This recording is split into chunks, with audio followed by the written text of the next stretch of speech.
Hey YouTube, I want to start this video off with a story.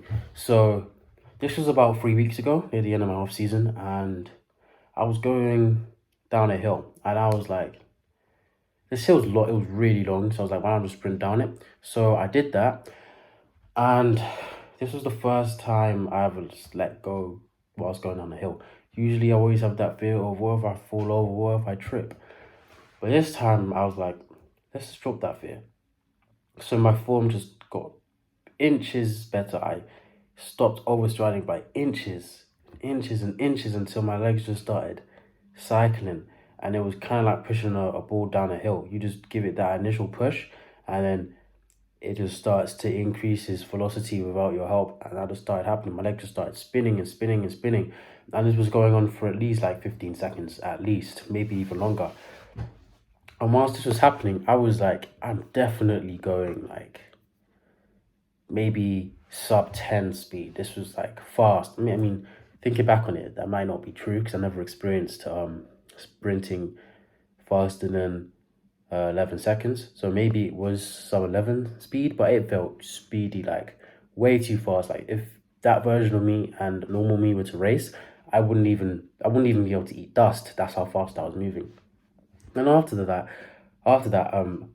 I imprint because it was like so memorable. I still remember it now. I imprinted that in my brain, and whenever I tried to sprint, I tried to mimic that.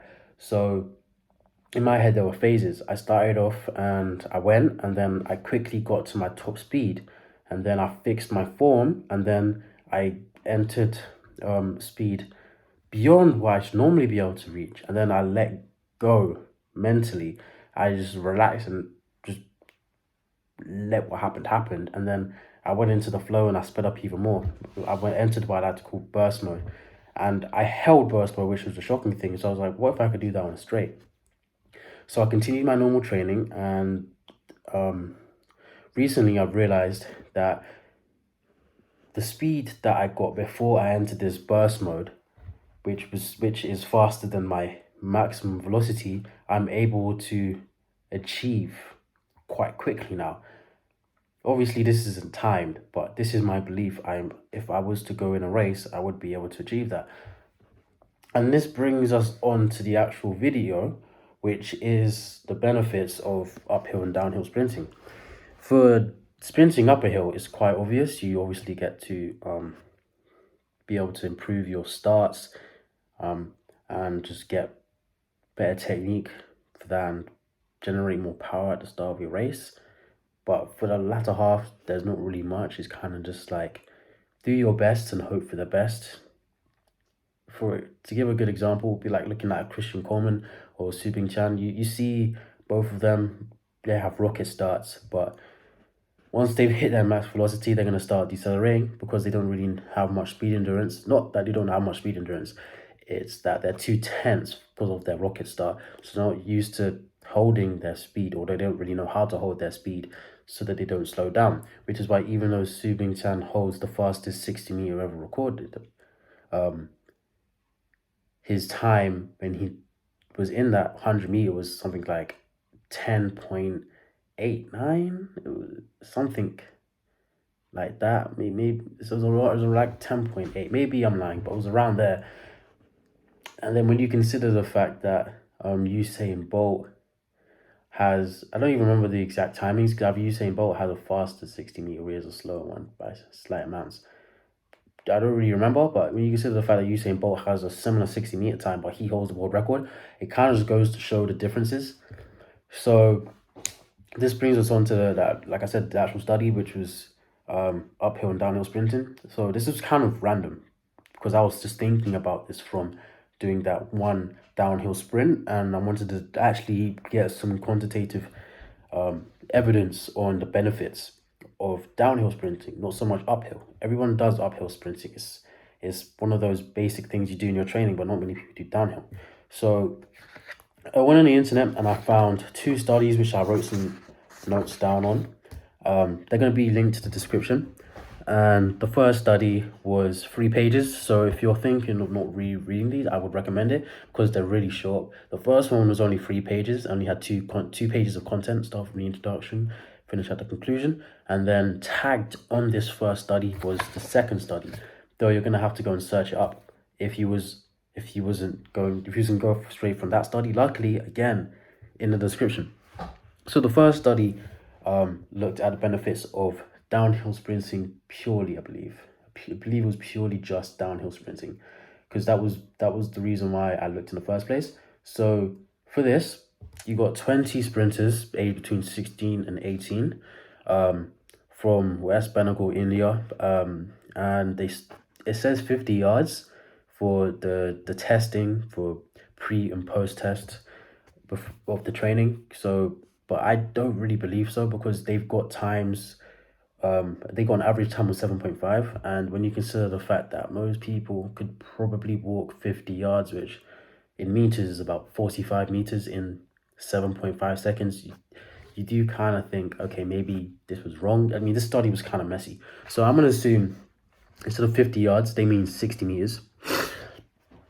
And when you look at that, like I said, you get, before they did the training, which was 6 weeks before, the training lasted for 6 weeks, by the way. Before they did the training, they managed to do 60 meters in 7.5 seconds on average. And they did 3 days of downhill sprinting. It doesn't specify how many reps and the distance, but 3 days for 6 weeks, and they managed to lower their time down to 7.07 after rounding, because of the way that IAAF do the timings. I have to round these times up. So if you just look at that, 7.5 to 7.07, that's a difference of 0.43 seconds, which is a big difference, especially over 60 meters in 6 weeks. Obviously, there are quite a few limitations to this study, which was why this study was a bit iffy. Luckily, I found a second one which has less. So the first study it only has 20 sprinters, and they're only district level sprinters, meaning if you was faster than the district level, then this training might not benefit you as much or at all. Another thing is, it doesn't really define what it says by district level. Like, I mean, district level could be 10 seconds in one district, it could be 11 seconds in another country. The next thing was that there was only a 2-year variance between the youngest participant and the oldest, because it was only between the ages of 16 and 18, and it's unknown if they were doing other forms of training at the same time. So if they was only doing downhill training, well, then now we know that this research paper was clean. There was nothing else that could potentially interfere. But since that's not the case, we can't really tell. The next thing would be they're all from West Bengal, India. I don't really know whether India's fast or not. From what I've seen, they're about average. But to make this more fair, make more sense to have Black people, white people, Hispanic people, Asian people, it make more fair to have a bigger sample size as well, because the sample size was too small. Because these sprinters, they could have all been anonymous results because of how tiny the sample size was. But I mean, when I say that, is all 20 of these sprinters could just be outliers that are just adapted extremely well to the training. So if you was to get someone who doesn't really adapt well to the training, this might not occur. And there was no control group or people just doing other forms of training to try and compare. And in my opinion, the biggest thing was that it says 50 yards, and I can't, considering based off everything else I just gathered, I'm not really sure if it really was even 50 yards. So I'm a bit iffy there. But then we go to the second study. And the second study is a bit more detailed. So this one has 35 different subjects. They're all students. Ethnic background's a bit unknown, but anyway. So it goes, this one's separate. The first study actually is probably based off of this study. That's why they even put it there in the first place, because this was before that study anyway. Because I think the first study was like 2013, let me check. 2016, and then the second study was 10 years before, in 2006. So in this study, they have 5 groups. One of them is a control group, I believe. And yes, 5 groups. And there's an uphill and downhill sprinting group. There's a downhill sprinting group, an uphill sprinting group, and a horizontal sprinting group, which is sprinting just on a flat plane. And then the control group. The control group did nothing during the whole period. The only problem that was in the only real big problem in this would be the sample size and the fact that all of the people who participated in this weren't actually sprinters. They were from a variety of different sports, those not told. One thing I do like is that they did tell us the reps and the distance. So they did other than the control group, they did 60 times 80 meters or 12 times 40 meters. A bit iffy on who's doing what. It was a bit confusing, but you basically, I just put down 6 times 80 meters of every rep, and if it's not, it's just at worst 12 times 40, which is the same distance, to be honest.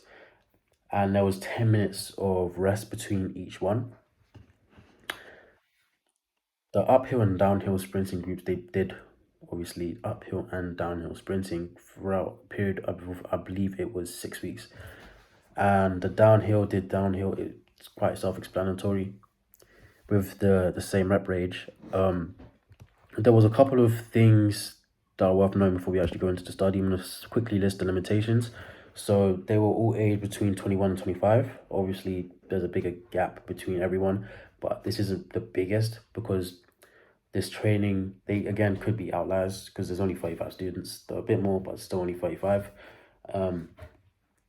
So that means that there's the potential for people who's faster than these guys in different age groups to not react the same way.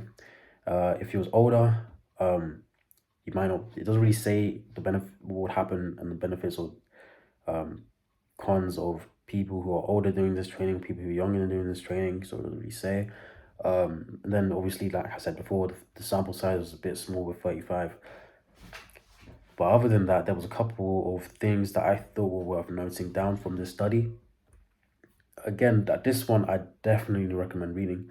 So first of all was sprinting mechanics, stride rate, which for the sprinting mechanics, it's basically just posture improvements.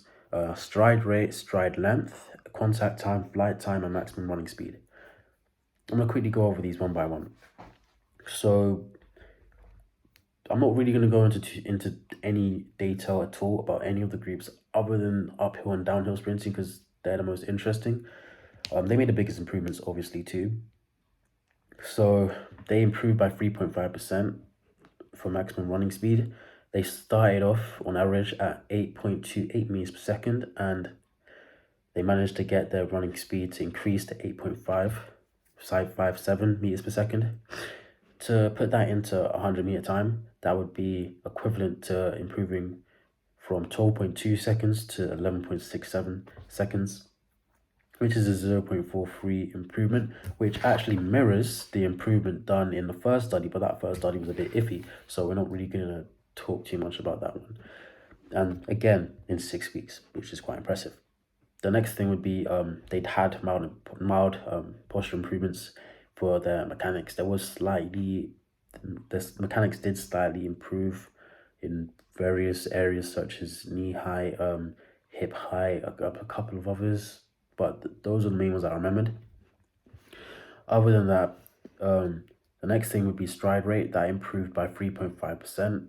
Did improve by the same amount that maximum running speed improved, but I wouldn't really assume that means that now that stride rate would be increasing your stride rate is what's necessary to increase your maximum running speed, though it is understandable why that would be the case in this case, because when you do downhill sprinting, the reason you're even able to run fast is purely because of improvements in your sprint mechanics and your stride rate. Stride length increased negatively, understandably, because you're not really focusing on power, you're just focusing on not falling over whilst you're doing this training when you're going downhill anyway. And the contact time decreased by 1.7%, and the flight time being the amount of time you spent in the air after contact time, decreased by 4.8%. Something I found quite interesting was that in the study it stated that maximum running speed is equal to stride length divided by contact time and foot flight time added together. So if you're looking to improve your sprinting, you probably already know that to increase your speed, you need to increase your power, stride length, decrease your contact time, and decrease your flight time. Though you might not really have like a formula. So if you wanted that formula, I mean, I guess you've got that too. Um, there was something else worth stating. For the contact time, obviously these guys aren't actual sprinters, so that is something worth noting in because again, sprinters are faster than the average person, and their contact time was 0.12 and it decreased to 0.19, I believe. So those contact times are quite high. It lowered, but they are quite high. Wait, that doesn't even sound right. 0. Let me check. 0. Oh, that's it. 0.12. Yeah, 0.12 and 0.11. It was a, if you round up, it's 0.12 as well, but it's a slight improvement. It's a slight improvement for the contact time. So for example, a sprinter would be able to have contact times closer to 0.1 or lower. If you're lower, well done to you. That's impressive. Usually around 0.1 to 0.11. So anything other than that is a bit slow. Obviously, we're talking literally milliseconds. So this is not that big of a deal, but it is quite a big of a deal because sprinting, one of the most important things is contact time, ground contact time, and you want to be able to produce as much force as possible in as little time as possible. So these milliseconds do count, and every millisecond extra you spend on the ground is another millisecond of breaking time that you're able to produce, which obviously you don't want to occur. Another thing was that the second best improvements were actually done by the horizontal sprinters. In my opinion, this makes sense. Reason being, they're not actually trained sprinters, so literally just doing sprint training would make you faster, just plain sprint training. But obviously, this does cap out. So, in my opinion, the thing to look at would be people who came third, which was the downhill sprinters. They had the least improvement out of the top three, obviously, which is why they ranked third. I think it was like 1.1% overall. But if I was looking at this from sprints in background, I look at the horizontal sprints as anomalous and the downhill sprinters as a bit more accurate. So from both of these studies, it's quite obvious that sprinting downhill, oh sorry, not, I don't mean downhill for third, I mean uphill. Or is it downhill? Let me check. Might actually just be straight downhill. Yeah, just downhill sprints. Because the group that did best improvements did uphill and downhill. The group that came second just did straight horizontal sprints, and the group that came third was just downhill sprints. Something worth taking from this was, whilst they all did make quite big improvements, obviously other than the control group, this doesn't really produce any power. They did train 3 times a week. I think I forgot to say that. They also train 3 times a week, but this doesn't really produce any power. It stayed in the study as well. The reason being is you're just focusing, when you're doing downhill and uphill sprinting, you're really just focusing on stride length and stride rate, not actually producing more power. So if you want to produce more power, you would still need to do the other things that you need to do whilst you're sprinting. So this would be stuff like your plyometrics, literally just your plyometrics, to be honest. I mean, you can also do work in a gym, but at the end of the day, it all comes down to your plyometrics. If you're not doing your plyometrics well, then I can only wish you the best, because there's a reason why bodybuilders aren't the fastest people in the world. So to end this, I would say, if you want to get faster and your times are around these times listed here, so if you have, I'd say 0.2 variance. So if you have a 100-meter time between 12.3 and 11.9, it would be worth your time checking out downhill sprinting if you don't do it already. Reason I just say downhill sprinting is because I'm sure everyone sprints up a hill at least once every month at least. I mean, I'd hope more times, but at least once every month. I'd hope you sprint up a hill at least that many times, because it's quite important for your start and losing more power during your start. Getting your form down and learning how to not overstride. There's so many benefits to sprinting up a hill, but down a hill is a bit more dangerous because it's over speed training, and not many people actually do that. Though again, it is worth noting that if you're in your off season, maybe don't do this. Reason being is most people generally put downhill sprint. I mean, obviously, if you're looking at this video recently, when I uploaded it, you're not in your off season. But if you are in your off season right now, then maybe don't put this in right now. Reason being is when you're doing this is obviously quite taxing on your body. Not really, but it is, and you have other goals to be focusing on whilst you're doing your training. Downhill sprinting to try and increase your speed. Obviously, increase your speed would be a goal, but this wouldn't really be the main way you'd want to do it. Obviously, training, in my opinion, would be left for near the end of the off season and the start of the pre-season to continue on with into your in season. And that's basically the video. That's me done. These are the benefits.